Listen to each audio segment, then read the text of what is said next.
नमस्कार प्रिय दोस्तों एवं विद्यार्थियों, मैं सुभाष चंद्र शर्मा आज हिंदी व्याकरण से संबंधित दूसरा अध्याय आपके सामने लेकर के उपस्थित हूं, जिसे हम समास के नाम से जानते हैं। आप जानते हैं कि समास इंग्लिश में कंपाउंड के नाम से जाना जाता है और हिंदी से संबंधित जितनी भी प्रतियोगी परीक्षाएं हैं उसमें अपनी महत्वपूर्ण भूमिका निभाता है।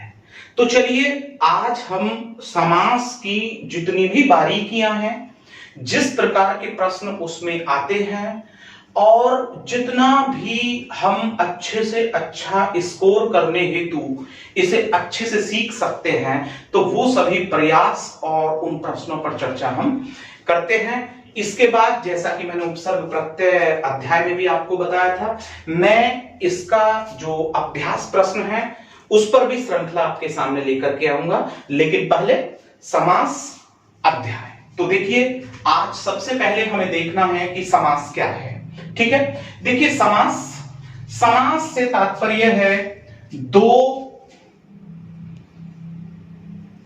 पदों या शब्दों का पारस्परिक मेल, शब्दों का पारस्परिक मेल,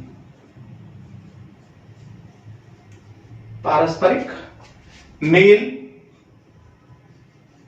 ही समास कहलाता है। ओके, बहुत तसल्ली से हम इसे समझेंगे क्योंकि मैंने बताया कि बहुत ही महत्वपूर्ण है ये। तो देखिए, ये हमारा जो दो पद या जो दो शब्द हैं उनका जो पारस्परिक मेल होता है और उससे जो एक नया संयुक्त पद या शब्द हमें प्राप्त होता है, उसी को हम क्या कहते हैं? समास कहते हैं। अब देखिए, दूसरा प्रश्न यहां पर उठता है कि अगर एग्जाम में आपके सामने आ जाता है कि जो समास है उसका जो अर्थ है वो क्या है, तो देखिए समास को हम सामासिक पद भी कहते हैं। समास को क्या कहते हैं? सामासिक पद। ठीक है, और जो समास से हमारा तात्पर्य है, समास से तात्पर्य है हमारा संक्षेप या संक्षिप्तीकरण, संक्षिप्तीकरण करना से है। मैं पुनः बता दूं कि जो समास से तात्पर्य है, किससे तात्पर्य है? समास से तात्पर्य है वो क्या है? संक्षेपण करना, शॉर्टाइज करना, छोटा करना। तो आप समझ गए होंगे कि समास से क्या तात्पर्य है। ठीक है, अब हम यहां से आगे बढ़ते हैं और जब हम आगे बढ़ते हैं तो यहां पर एक बहुत महत्वपूर्ण बात हमारे सामने आ जाती है और वो ये आ जाती है कि फिर ये बताना है कि समास तथा संधि में क्या अंतर होता है। किसमें? समास तथा संधि में अंतर। कुछ मेरे प्यारे दोस्त या विद्यार्थी इस बात को नहीं जानते हैं कि समास और संधि में क्या अंतर होता है।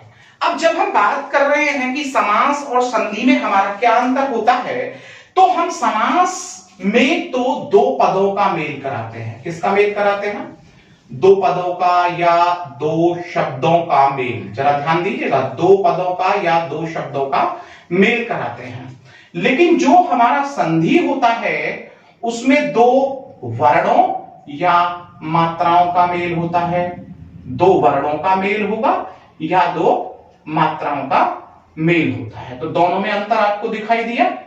ठीक है, अब मात्राएं आप जानते हैं, वर्ण आप जानते हैं और यहां पर दो पदों का मेल होता है। अब हम इसको थोड़ा सा उदाहरण से देखने की कोशिश करते हैं और उदाहरण अब हम यहां पर ये देख लें। समास की अगर हम यहां पर बात करते हैं तो समास में अभी हम यहां पर एक उदाहरण के रूप में आपको लिख देते हैं कि भाई हमने लिखा यहां पर वज्रपाणी। क्या लिखा? वज्रपाणी। तो जब हम समास को यहां पर देख रहे हैं और इसका विग्रह कर रहे हैं तो वो बनता है कि वज्र को हाथ में धारण करता है जो, वज्र को हाथ में धारण करता है जो। तो यहां पर एक तो पद है वज्र और एक है हमारा यहां पर पानी। तो दो पदों का मेल हुआ और वज्र को हाथ में धारण करता है जो, अर्थात इंद्र बन गया और यहां पर ये बहुव्रीहि समास बन जाता है। तो क्लियर हो गया आपके लिए ठीक है, अब हम यहां से आगे बढ़ते हैं तो हम संधि को देख लेते हैं। संधि ने कहा कि दो वर्णों या मात्राओं का मेल, विद्या धन आल्य। अब जब हमने इसको देखा तो यहां पर मात्रा आई आ की, और यहां पर भी जब हमने देखा तो आ की मात्रा। और आप जानते हैं कि जो हमारी स्वर संधि में दीर्घ संधि होती है तो उसमें आ मात्रा से जब आ मात्रा का मेल होता है तो हमें जो प्राप्त होती है वो क्या प्राप्त होती है, आ की मात्रा। तो ये यहां पर क्या बन जाएगा, विद्यालय बन जाएगा। तो यहां पर ये संधि हुई क्योंकि यहां पर ये दो वर्णों का मेल है। तो अब आप समझ गए होंगे कि जो हमारा समास है वो और जो संधि है इन दोनों में क्या अंतर है। अब दूसरा अंतर हम यहां पर देखते हैं। पहला अंतर हो गया और यहां पर ये इसका पहला अंतर हो जाता है, ठीक है। तो दोनों के अभी हमने एक एक अंतर यहां पर आपको बताया। अब दूसरा अंतर हम यहां पर देखते हैं। देखिए, समास को जब तोड़ते हैं तो समास के तोड़ने की जो प्रक्रिया होती है वो क्या कहलाती है, समास विग्रह। क्या कहलाती है, समास विग्रह। समास को जब आप दो पदों में विभक्त करते हैं तो वो क्या कहलाता है, समास विग्रह। लेकिन जब आप संधि को दो पदों में दो अलग अलग पदों में या शब्दों में जब विभक्त करते हैं तो उसे हम कहते हैं संधि विच्छेद। तो इस अंतर को भी आप अच्छे से समझ गए होंगे कि संधि को तोड़ना क्या कहलाता है, संधि विच्छेद, और समास को तोड़ना क्या कहलाता है, समास विग्रह। अब हम यहां से आगे चलते हैं, और जब हम यहां से आगे चलते हैं तो हमारा यहां पर एक अलग से प्रश्न बनता है कि जो हमारे समास हैं उसके जो भेद हैं वो कितने हैं। तो देखिए, समास के जो भेद हैं वो है हमारे 6। किसके भेद की बात कर रहे हैं हम, समास के। तो देखिए, समास के भेद, और जब हम समास के भेद की बात करते हैं तो वो हमने कितने बताए, 6। देखिए, मैं आपको बता दूं कि जो समास की जो पद्धति ली गई ना, बहुत महत्वपूर्ण बात मैं आपको बता रहा हूं। समास की जो पद्धति ली गई है वो संस्कृत विषय से ली गई है हिंदी में, ठीक है ना। तो अब हम बता रहे हैं समास के भेद। तो समास के जो भेद होते हैं आपके, वो जैसा कि मैंने यहां पर लिखा कि वो 6 होते हैं। तो 6 समास के भेदों में अब प्रश्न ये बनता है कि जो नंबर 1 होता है वो क्या होता है। तो मैं नंबर 1 पर क्या लिखा हूं यहां पर, द्वंद्व। अब देखिए, द्वंद्व से तात्पर्य हमारा क्या है, द्वंद्व से तात्पर्य हमारा कॉम्बैट करना। द्वंद्व से क्या तात्पर्य है, कॉम्बैट करना। अब कॉम्बैट का मतलब होता है मल्ल युद्ध करना। और हमारा युद्ध कब होता है, जब हमारे विचार जो होते हैं वो एक दूसरे से विपरीत होते हैं, तभी तो हम एक दूसरे से लड़ते हैं। तो द्वंद्व से तात्पर्य है कि इसमें जो विपरीत शब्द युग्म होता है, विपरीत शब्दों का जो जोड़ा होता है उसका इसमें प्रयोग किया जाता है। द्वंद्व में विपरीत शब्दों का प्रयोग किया जाता है। मैं यहां पर लिखे भी देता हूं, विपरीत शब्द युग्म। इसमें हम क्या लेकर के आते हैं, विपरीत शब्द युग्म, यानी कि जो विपरीत शब्द होते हैं उनका जो जोड़ा है वो इसमें आता है। अब बात यहां पर आती है कि सर हम इसे थोड़ा सा उदाहरण से देखने की कोशिश करें। अब जब हम इस पर उदाहरण देखते हैं तो उदाहरण नंबर 1, उदाहरण 1 हमने लिख दिया भाई, माता पिता। अब देखिए, माता और पिता एक दूसरे के विपरीत हैं, तो यहां पर ये कौन सा होना चाहिए, यहां पर जो समास का भेद है वो द्वंद्व होना चाहिए। अब हम इस पर यहां पर दूसरा लेकर के आते हैं, और देखिए दूसरा देख लेते हैं। हम यहां पर लिख देते हैं कि आकाश, और दूसरा लिख दिया हमने पाताल, ठीक है। तो आकाश पाताल एक दूसरे के विपरीत हैं, इसलिए क्या कहलाया जाना चाहिए यहां पर, द्वंद्व समास। इसी पर ही हम तीसरा और उदाहरण देख लेते हैं, और जब हम यहां पर तीसरा उदाहरण देख लेते हैं तो हम यहां पर लिख देते हैं ऊंच नीच।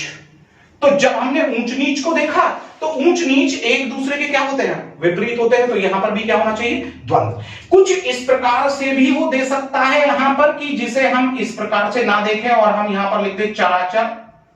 तो जब चराचर का आप विच्छेद करते हैं तो आपको यहां पर पता है क्या मिलता है, इसका जब आप यहां पर विग्रह करते हैं तो आपको मिलता है चर धन अचर, ठीक है। और चर तो होता है सजीव के और अचर होता है निर्जीव के। तो श्योर है कि यहां पर क्या कहलाया जाना चाहिए, द्वंद्व समास। इसी पर ही नंबर 5 को और देख लेते हैं, और नंबर 5 यहां पर कह रहा है धर्माधर्म। क्या कह रहा है, धर्माधर्म। जब आपने इसको देखा तो आपको इसमें क्या मिला, एक तरफ तो आपको शब्द जो है मिल रहा है, पद मिल रहा है धर्म, और दूसरी तरफ आपको क्या मिल रहा है, अधर्म। तो धर्म अधर्म एक दूसरे के विपरीत हो गए, तो श्योर है कि यहां पर ये क्या कहलाया जाना चाहिए, द्वंद्व समास कहलाया जाना चाहिए। तो आप समझ गए होंगे द्वंद्व समास को बहुत अच्छे से कि इसमें विपरीत शब्द युग्म का प्रयोग किया जाता है। चलिए अब हम यहां से नंबर 2 की बात करते हैं। देखिए नंबर 1 हुआ और अब हम किसकी बात कर रहे हैं, नंबर 2 की बात कर रहे हैं। और जब हम दूसरे भेद की तरफ आते हैं तो द्वंद्व से ही हम देख लेते हैं यहां पर कि हमको यहां पर मिल जाता है द्विगु। क्या मिल जाता है, द्विगु। और जब हम द्विगु की बात करते हैं तो अब यहां पर यह देखना होगा कि द्विगु क्या कहता है। देखिए इसमें एक बहुत अच्छी बात होती है कि इसमें एक तो संख्या दी जाती है और उसी के साथ साथ क्या दिया जाता है, कोई भी संज्ञा या नाम।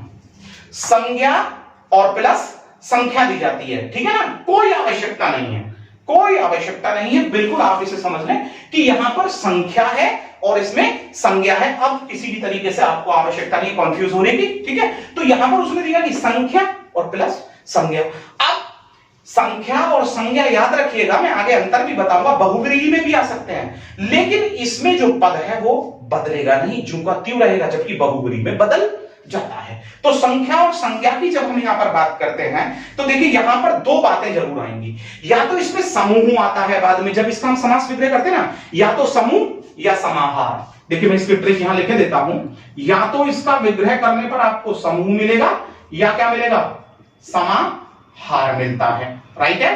ये दोनों द्विगु समास में मिलेंगे आपको। जब हम इसके उदाहरण की बात करते हैं तो उदाहरण नंबर 1 हम इसका लेकर के आएंगे, ठीक है। और उदाहरण नंबर 1 की बात करें तो हम यहां पर ले लिए हैं नवरत्न। क्या ले लें, नवरत्न। तो देखिए जब मैं नवरत्न की बात कर रहा हूं और इसका हम यहां पर समास विग्रह करें तो पता है हमको क्या मिलेगा, हमें मिलेगा यहां पर 9 रत्नों का समूह है जो। अब 9 रत्नों का समूह है जो, तो एक तरफ 9 आ गया और एक तरफ क्या आ गया, रत्न आ गया। तो श्योर है कि यहां पर ये क्या चलाया जाना चाहिए, ये हमारा द्विगु। ये आ गई संख्या और यहां पर क्या आ गया, रत्न। तो ये होगी इसकी संज्ञा, ठीक है ना। तो संख्या प्लस संज्ञा, 9 रत्नों का समूह है जो। देखिए अब हम इस पर ही यहां पर नंबर 2 को देखने की कोशिश करेंगे कि जो नंबर 2 है भाई वो क्या कह रहा है। तो जब हम नंबर 2 की बात यहां पर करते हैं तो हम ले लेते हैं त्रिभुवन। क्या ले लेते हैं यहां पर एक शब्द, त्रिभुवन। अब यहां पर जब हम त्रिभुवन कहते हैं तो त्रिभुवन को जब हम देखें तो जब हम इसको तोड़ेंगे तो हमें मिलेगा 3 भुवनों का समूह है जो। क्या मिलेगा, 3 भुवनों का समूह है जो। तो 3 और यहां पर भुवन और परिवर्तित भी नहीं हुआ, तो श्योर है कि ये क्या कहलाया जाना चाहिए यहां पर, द्विगु समास। अब हम तीसरे की बात करते हैं। तीसरे पर जब हम चल रहे हैं इसके उदाहरण पर, तो तीसरा उदाहरण हमें मिल रहा है सप्तऋषि। क्या मिल रहा है, सप्तऋषि। अब जब हम सप्तऋषि की यहां पर बात कर रहे हैं तो हम क्या करें, 7 ऋषियों का समूह। तो 7 ऋषियों का समूह चेंज तो नहीं हो रहा है, और जब ये चेंज नहीं हो रहा है तो हमें क्या लिखना होगा, 7 धन ऋषि। और जब इसका समास विग्रह करेंगे तो क्या मिलेगा, 7 ऋषियों का समूह है जो। तो एक तरफ संख्या आ रही है और एक तरफ क्या आ रहा है, संज्ञा आ रहा है। तो आप इसे भी आसानी से समझ गए होंगे। त्रिफला ले लें। त्रिफला की अगर हम यहां पर बात करें तो त्रिफला क्या है, त्रिफला को ले लें तो 3 फलों का समाहार है जो। त्रिफला मैंने कहा या तो समूह मिलेगा या समाहार। तो यहां पर जब मिलेगा तो क्या मिलेगा, 3 और प्लस फलों का समाहार। तो 3 फलों का समाहार, तो इधर संख्या आ गई और उधर क्या आ गया, संज्ञा आ गई। तो श्योर है कि ये क्या हो जाएगा यहां पर हमारा, द्विगु हो जाएगा। इसके बाद हम एक और देख रहे हैं, और जब नंबर 5 की तरफ हम चल रहे हैं तो हमें मिल रहा है चौराहा। क्या मिला, चौराहा। तो चौराहा को देखें तो 4 राहों का समूह, 4 राहों का समाहार। तो 4 राहों का समाहार, तो 4 राहें हो गई, तो 4 वे क्रॉसिंग हो गया। तो यहां पर उसने एक तरफ तो लेकर के आया है यहां पर आपकी संख्या और एक तरफ क्या लाया, संज्ञा। और फिर से याद रखिएगा किसी अन्य शब्द में परिवर्तित भी नहीं हुआ है, और संख्या के साथ हम क्या लाए हैं, संज्ञा लाए हैं। और या तो इसमें समूह आएगा या समाहार आएगा। तो क्या कहलाएगा आपका, ये द्विगु समास कहलाएगा। तो मैं समझता हूं कि आप इन दोनों को अच्छे से समझ गए होंगे। चलिए अब हम यहां से नंबर 3 की ओर भी चलते हैं। और जब हम नंबर 3 की ओर चलते हैं तो प्रिय विद्यार्थियों, मैं आशा कर रहा हूं कि आप लोग भली भांति इसको समझ भी रहे होंगे और इसे समझते हुए बड़ा आनंद भी आपको आ रहा होगा, क्योंकि परीक्षा आपने देनी है, अंक आपने अर्जित करने हैं। और मैं तो मालिक से यही दुआ करता हूं कि सबको जॉब मिलनी ही चाहिए। तो चलिए नंबर 3 की ओर चल रहे हैं। और जब हम नंबर 3 की ओर चल रहे हैं तो हमें मिल रहा है कर्म कर्मधारय। क्या मिल रहा है? कर्मधारय। और यहां पर बात निकल करके आती है कि भाई ये कर्मधारय क्या है? तो जब हम इसे देख रहे हैं, कर्म को धारण करता है जो, तो कर्मधारय। अब जब हम कर्मधारय को देख रहे हैं तो इसमें दो बातें आपको बस याद रखनी है कि इसमें एक तो विशेषता बताने वाला शब्द मिलेगा, यानी कि विशेषण मिलेगा, और उसके बाद आपको क्या मिल जाएगी? संज्ञा मिल जाएगी। ठीक है ना? और दो बातें याद रखनी है आपको। एक तो ये कि विशेषण के साथ संज्ञा, यानी कि संज्ञा के साथ विशेषता बताने वाला शब्द, वो पहले भी आ सकता है और बाद में भी आ सकता है। तो विशेषता बताने वाला शब्द या तो पहले आएगा या बाद में भी आ सकता है। ठीक है? अब हम इसे देखें कि भाई इसके हम उदाहरण कैसे समझे, इन तीनों के उदाहरण। अब हम जब नंबर 3 के उदाहरण है तो मैं बिल्कुल नंबर 3 के उदाहरण यही ले लेता हूं, इसी के नीचे ही। अब जब हम इसके नीचे उदाहरण ले रहे हैं तो उदाहरण नंबर 1 की ओर चल रहे हैं, और नंबर 1 की ओर चल रहे हैं तो श्योर है कि हमें क्या मिले यहां पर। सपोज कीजिए कि मैं पहला उदाहरण यहां पर ले लेता हूं, नील गाय।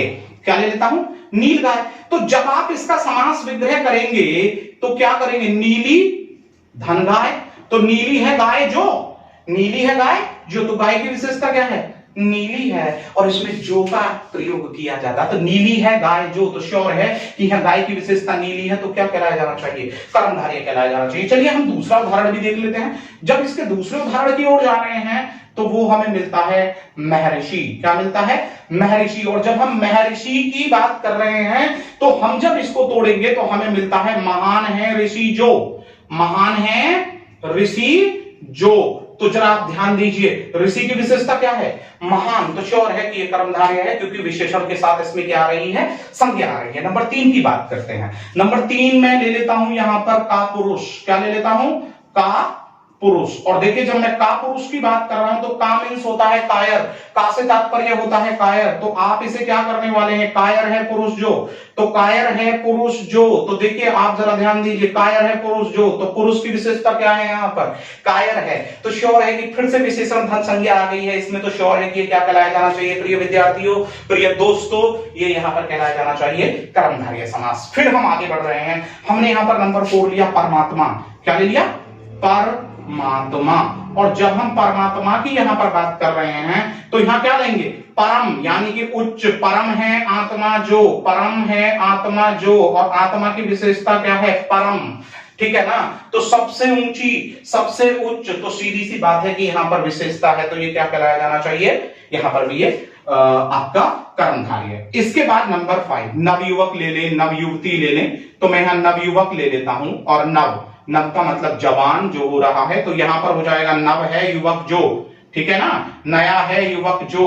ठीक है ना? तो यहां पर युवक की विशेषता क्या हो गई? नव हो गई। तो प्रिय दोस्तों, आप बहुत आसानी से यहां पर इन उदाहरणों से समझ गए होंगे कि जो कर्मधारय समास है वो किस प्रकार से हम आसानी से ट्रिक के रूप में समझ सकते हैं। चलिए अब हम यहां से आगे बढ़ते हैं तो हमें नंबर 4 को लेना पड़ेगा, और जब हम नंबर 4 की ओर बढ़ते हैं तो हमें एक बड़ा अच्छा इसका उदाहरण यहां पर मिलेगा। और नंबर 4 जब हम यहां देखते हैं समास के भेद में, तो नंबर 4 पे हमको यहां पर मिलता है आपका अव्ययी भाव समास।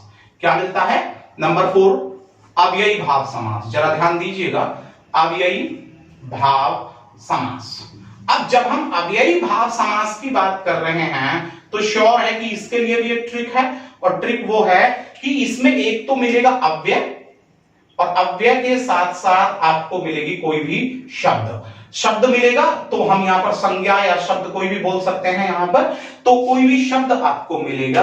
ठीक है ना? तो अव्यय क्या होता है? ए मींस नहीं और वे मींस खर्च होने वाला, जो किसी भी परिस्थिति में खर्च नहीं होता है, यानी कि एक ऐसा शब्द का टुकड़ा होता है कि जो किसी भी परिस्थिति में परिवर्तित नहीं होता है, दैट इज कॉल्ड अव्यय। और उसके साथ क्या आती है? यहां पर संज्ञा आ जाती है। तो जब हम अव्ययी भाव समास की बात करते हैं तो अव्ययी भाव समास में अगर हम देखने की कोशिश करें तो अगर मैं यहां पर एक उदाहरण लूं तो मैं यहां पर उदाहरण नंबर 1 ले लेता हूं, और उदाहरण नंबर 1 ले लेता हूं अनुगमन।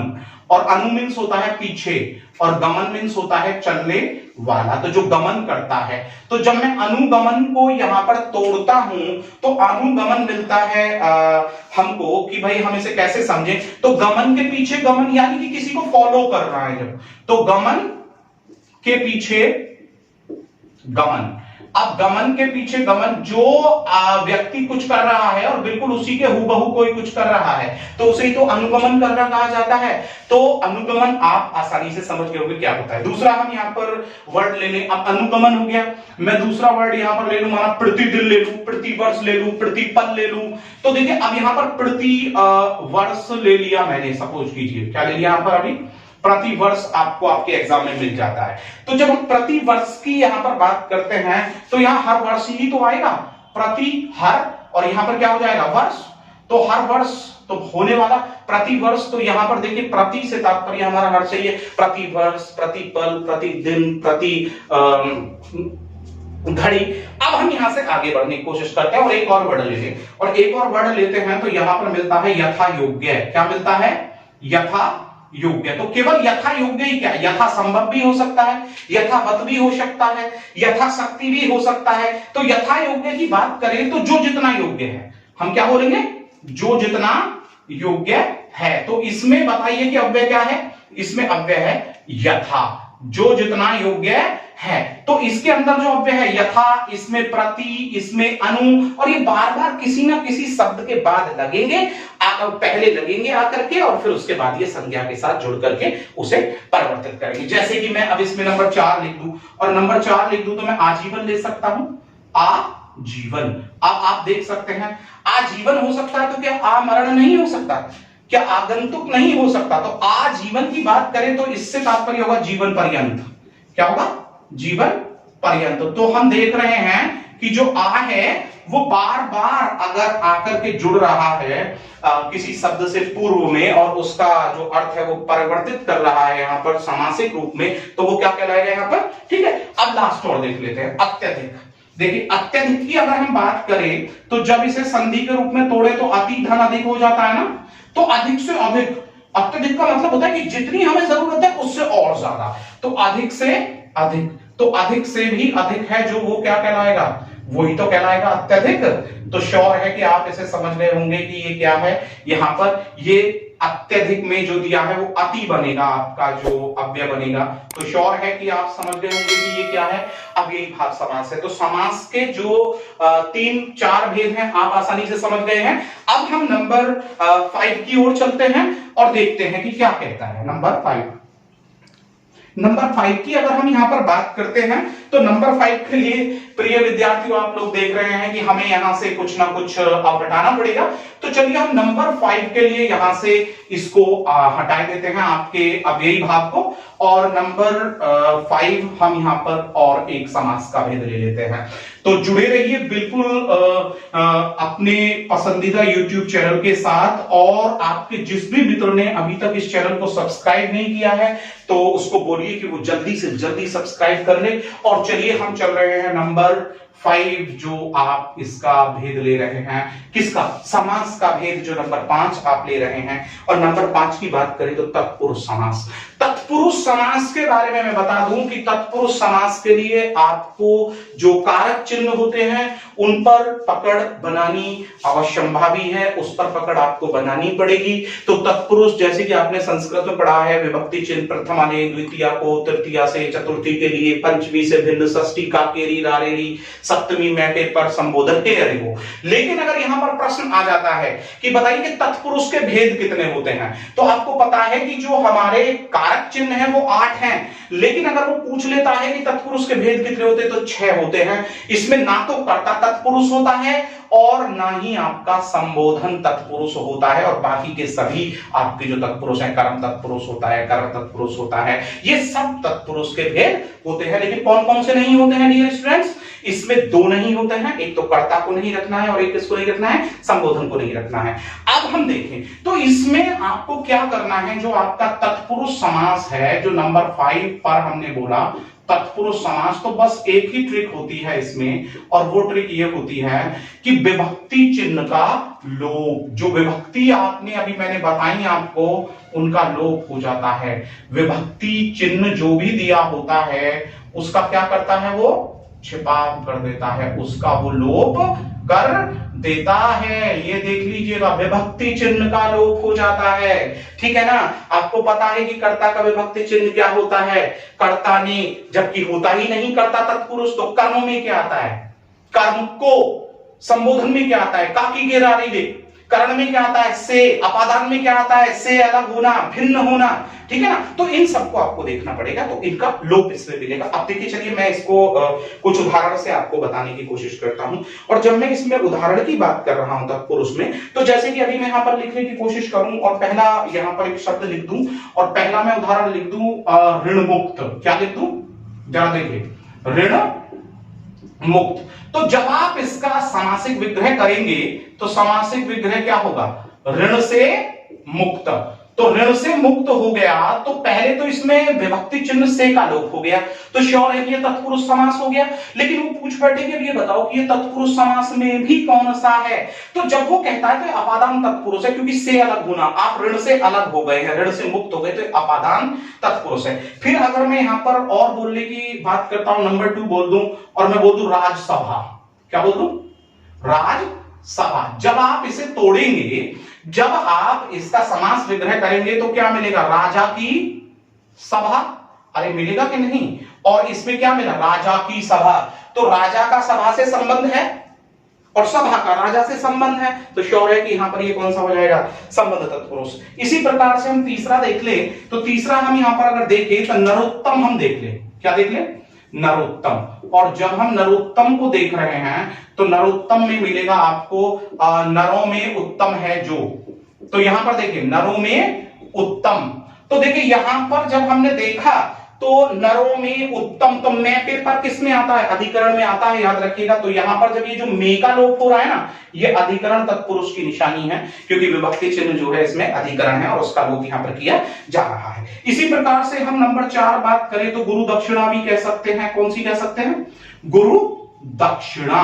और गुरु दक्षिणा की बात करें तो क्या बनाओगे, गुरु के लिए दक्षिणा, क्या बोलेंगे, गुरु के लिए दक्षिणा। तो के लिए किस में आता है, जल्दी से बताओ, गुरु के लिए दक्षिणा किस में आता है, संप्रदान में ही तो आता है के लिए। तो श्योर है कि यहां पर जो के लिए आया है तो ये किसको यहां पर पॉइंट कर रहा है कि ये संप्रदान जो है, संप्रदान तत्पुरुष है। तो आप मेरे उससे आप बहुत अच्छे से समझ गए होंगे। अगर मैं यहां पर एक पांचवा भी दे दूं, हस्तलिखित में यहां पर लिख दूं, तो हस्तलिखित को क्या करेंगे हम, हस्त से लिखित है जो, हस्त से लिखित। तो श्योर है कि आप हस्त से लिखित बोल रहे हैं। और से किस में आता है, जरा जल्दी से बताओ, हस्त से लिखित। ये बताइए कि जो से हम यहां पर लेकर के आ रहे हैं वो किस में लाएंगे, करण है, करणी तो है, तो यहां पर क्या हो जाना चाहिए, कर्ण तत्पुरुष हो जाना चाहिए। तो आप, मैं समझता हूं कि नंबर जो 5 मैंने भेद बताया है तत्पुरुष समास का, उसे भी अच्छे से समझ गए होंगे। अब हम यहां से आगे बढ़ते हैं, और यहां से जब हम आगे बढ़ते हैं तो नंबर 5 के बाद हम नंबर 6 की बात करेंगे, ठीक है ना। और नंबर 6 की अगर हम बात करेंगे तो हम नंबर 6 को यहां इस नंबर 3 यानी कर्मधारय को हम यहां से इरेज कर देते हैं और फिर से यहां देख लेते हैं कि ये नंबर जो 6 है वो क्या कह रहा है। तो नंबर 6 को हम देख ले, और नंबर 6 को समझने के लिए चलिए मैं इसको भी यहां से हटा देता हूं, कोई दिक्कत नहीं है, क्योंकि आप लोग बड़े ध्यानपूर्वक देख रहे हैं, इस वीडियो को वॉच कर रहे हैं। तो नंबर 6 जो है वो आपके लिए बहुत ही महत्वपूर्ण है, क्योंकि मैं इससे रिलेटेड एक इसके बारे में बता चुका हूं कि द्विंगु में भी संख्या और संज्ञा आ जाती है। तो नंबर 6 में मैं बहुव्रीहि की चर्चा करूंगा। किसकी, तो नंबर 6 की अगर बात हम करें तो यहां पर कौन सा आना चाहिए, बहुव्रीहि समास। कौन सा, बहुव्रीहि समास। और देखिए इसको समझिएगा, बहुव्रीहि समास में एक बात याद रखनी है बस आपको, यहां पर कोई भी प्रथम पद तो उसके साथ उत्तर पद, ठीक है। आपको पता है कि समास में 2 पद होते हैं ना, और जो समास में 2 पद होते हैं वो कौन कौन से होते हैं, प्रथम पद और एक उत्तर पद। अगर पूछ लेता है आपसे कि बताइए कितने पद होते हैं, 2 पद होते हैं। पहला पद क्या कहलाता है, प्रथम पद, बाद वाला क्या कहलाता है, उत्तर पद। और इनके साथ साथ एक नया ही, देखिए वो क्या लिख रहा है, एक नया ही तीसरा पद, एक नया ही तीसरा पद प्राप्त। अब इसमें होता क्या है कि जब हम प्रथम पद से उत्तर पद का मेल कराते हैं तो तुरंत ही ये दोनों पद तो खत्म हो जाते हैं और उसके स्थान पर एक नया ही तीसरा जो शब्द है वो जन्म ले लेता है। इसलिए क्या कहलाता है? बहुव्रीहि समास कहलाता है। बहुव्रीहि समास में 99% जितने भी हमारे देवी देवता पौराणिक नाम होते हैं ना उनको रखा जाता है, लेकिन एक्सेप्शंस भी हो सकते हैं। हम सुग्रीव को मान लें, हम सुग्रीव को नहीं मान सकते। सुग्रीव को हमें कर्मधारय में रखना पड़ेगा। सु मींस अच्छी और ग्रीव मींस ग्रीवा रखता है जो, तो यहां पर वो नहीं, लेकिन वो उसके बाद बनना चाहिए। पौराणिक नाम किस प्रकार से बनना चाहिए हम थोड़ा देख लेते हैं। सपोज कीजिए कि मैं पहला ही यहां पर उदाहरण लिख देता हूं। मैं कक्षा में बहुत पूछता हूं इसे भी, इसलिए मैं यहां पर इसे रख रहा हूं क्योंकि मैं पूछ लेता हूं एक आनंद किसको गया, चतुरानंद किसको कहा गया, पंचानंद किसको गया। तो जब हम पंचानन की बात करते हैं तो हमें मिलेगा 5 हैं आनंद जिसके, 5 हैं आनंद जिसके, तो 5 हैं आनंद मींस होता है शीश, तो 5 हैं शीश जिसके। अब देखिए यहां पर ये दोनों तो अपने आप में समाप्त हो जाएंगे जब यहां पर क्या आ जाएगा? शिव आ जाएगा, तो श्योर है कि यहां पर इन दोनों का लोप हो जाएगा। तो हो गया ना एक तीसरा नया पौराणिक जो शब्द है उसका जन्म। तो इसलिए क्या कहलाएगा? बहुव्रीहि। अब देखिए मैं इससे आपका तुलना करता हूं द्विगु। मैंने कहा था इसमें संख्या आती है, तो संख्या तो इसमें भी आ सकती है। और किस प्रकार से वो संख्या आ सकती है जरा देखिए। वो संख्या ऐसे आ सकती है, आपको मैं लिख दूं दशानन। क्या लिख दूं? दशानन। अब जब मैं दशानन की बात करूंगा तो मुझे क्या मिलेगा? 10 हैं शीश जिसके, 10 हैं शीश जिसके, 10 हैं आनंद जिसके। तो देखिए अब वहां पर तो वो बदल नहीं रहा था, नवरत्न बराबर नवरत्न ही रहा, लेकिन यहां पर दशानन बराबर किसके हो जाता है? आप जानते हैं ना, रावण। तो श्योर है कि यहां पर ये परिवर्तित हो गया, तो इसलिए ये द्विगुना कहला करके क्या कहलाएगा? ये यहां पर, ठीक है ना। इसी प्रकार से सहस्राक्षु बोल दे हम, सहस्राक्षु सहस्र अक्षर रखता है जो इंद्र, सहस्र अक्षर रखता है जो इंद्र। तो आप समझ गए होंगे इसको भी। इसके बाद हम थोड़ा सा और आगे बढ़ रहे हैं। घनश्याम, घनश्याम की अगर मैं यहां पर बात करूं, घन के समान श्याम है जो, घन के समान काला है जो, श्यामल वर्ण लिए है जो। तो घन के समान क्या है? श्यामल वर्ण वाला है जो। अब आपको तो पता है वो तो एक कान्हा है, वो तो कृष्ण है, ठीक है ना। तो घन श्याम किसको कहा गया है? कृष्ण को कहा गया है। तो इस प्रकार के जितने भी वज्रपाणी, वज्र को हाथ में धारण करता है जो इंद्र हो गया। हमने यहां से आगे बोला वीणा पाणी, वीणा को हाथ में धारण करती हैं जो मां सरस्वती हो गई। इसके बाद हमने कहा चक्र पाणी, चक्र को हाथ में धारण करते हैं जो विष्णु जी हो गए। तो जितने भी हमारे पौराणिक नाम हैं वो सभी किसमें चले जाते हैं? हमारे बहुव्रीहि में 99.99%। देखिए इसके बाद एक और आपके लिए मैं बता दूं कि इसके अलावा भी व्याकरणविद एक और समास का भेद बताते हैं, नज। अब जब न समास की हम बात करते हैं, इसको मैं बस आपको ऐसी शॉर्ट में बता देता हूं। तो जो ये समास हमारा है, इस समास में पता है वो क्या करते हैं कि इसमें आपको वही लाना है, अव्यय ही लाना है और इसमें भी संज्ञा लानी है। तो यहां पर आपके मन में एक प्रश्न बनेगा कि ये तो बताइए फिर सर कि जब अव्यय और संज्ञा आ रही है तो वो तो हमारे किस में आई थी? वो तो अव्ययी भाव में भी आई थी, लेकिन अंतर यह है कि इसमें जो अव्यय आएगा वो नेगेटिव होगा। क्या होगा? नेगेटिव होगा। अब नेगेटिव कैसे होगा? माना कि एक शब्द यहां लिख दिया जाए अनपढ़, तो अनपढ़, तो यहां अव्यय कैसा है? नेगेटिव है, जो पढ़ता ना हो, अलिखित, जो लिखा ना गया हो। लेकिन देखिए इसमें भी अंतर देखिएगा।